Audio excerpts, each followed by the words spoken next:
பல லட்சம் வருஷமா மனுஷங்களால கற்பனை கூட பண்ண முடியாத ஒரு பயங்கரமான உருவம் ஆழ்கடலுக்கு அடியில தூங்கிக்கிட்டு இருக்கு.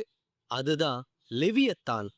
இது மட்டும் முடிச்சது அன்னைக்கு இந்த உலகத்துக்கே ஒரு பெரிய அழிவு காத்துட்டு இருக்குன்னு பல மதங்கள்ல சொல்லப்படுது. ஆனா இப்போ நிஜமாவே அந்த அரக்கன் முழிக்க ஆரம்பிச்சிருச்சோ அப்படின்னு தோன்ற அளவுக்கு சில விசித்திரமான சம்பவங்கள் நடக்க ஆரம்பிச்சிருக்கு. விஷயம் என்னன்னா, ஆரம்ப காலத்துல ஆழ்கடல் ஆராய்ச்சிய ஆரம்பிச்ச விண்வெளி ஆராய்ச்சி மையம் இந்த லெவியத்தானோட தடயங்கள பார்த்து பயந்து போய் தான் கடலை விட்டுட்டு விண்வெளி ஆராய்ச்சிக்கு போயிட்டாங்கன்னு ஒரு செய்தி இன்னைக்கும் சுத்திக்கிட்டு இருக்கு. அது உண்மையா? ஒருவேளை விண்வெளியை விட பயங்கரமான ஒண்ணு கடலுக்கு அடியில இருக்கா?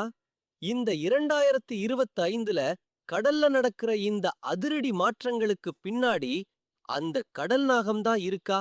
வாங்க பார்க்கலாம். கொஞ்ச நாளைக்கு முன்னாடி கேரளாவோட வடானப்பள்ளி கடற்கரையில லட்சக்கணக்கான மீன்கள் திடீர்னு கரை ஒதுங்குச்சு. அது மட்டும் இல்லாம ஆழ்கடலோட இருட்டுல மட்டும் வாழுற ஒரு வகை விசித்திர மீன்கள் இப்போ அடிக்கடி வெளியே தெரியுது. இது சாதாரண விஷயம் கிடையாது.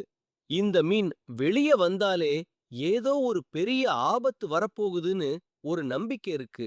ஏன்னா 2011ல ஜப்பான் நிலநடுக்கத்துக்கு முன்னாடியும் இதேதான் நடந்துச்சு. இப்போ நடக்க போறது அதை விட பெருசா இருக்குமோ? சரி, இந்த லெவியத்தான் வெறும் கதையா? புனித நூல்கள்ல ஆரம்பிச்சு பல கலாச்சாரங்கள்ல இத பத்தி சொல்லியிருக்காங்க. இதோட உருவம் ஒரு பெரிய பாம்பு மாதிரி இருக்குமா? நெருப்பை கக்குமா? இதோட தோல் ரொம்ப வலிமையானது.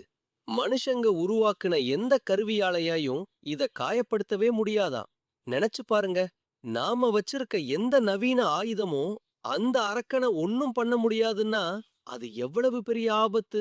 இப்போ ஒரு அதிரடி விஷயம்.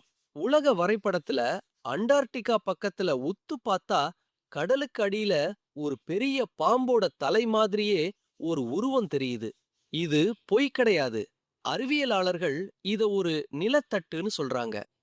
ஆனா அங்க இருக்கிற பயங்கரமான வெப்பத்தால யாராலையும் அடியில போய் சரியா ஆய்வு பண்ண முடியல. அங்க ஏதோ ஒண்ணு இருக்கு. அது என்னன்னு தெரியாம சயின்டிஸ்ட் கூட குழம்புறாங்க. உண்மை என்னன்னா, நம்ம இன்னும் முழுசா கடல ஆய்வு பண்ணவே இல்ல. அங்க என்ன இருக்குன்னு யாருக்குமே தெரியாது. ஒருவேளை அந்த கடலரக்கன் அங்க நிஜமாவே இருக்கலாம். அந்த பிரம்மாண்டமான தலைக்கு பின்னாடி ஒரு உடம்பு இருந்தா அது எவ்வளவு பெருசா இருக்கும்? உங்களுக்கு என்ன தோணுது? இது உண்மையா இருக்குமா? இல்ல வெறும் கற்பனையா? உங்க கருத்தை சொல்லுங்க. அடுத்த காணொளியில பார்க்கலாம்.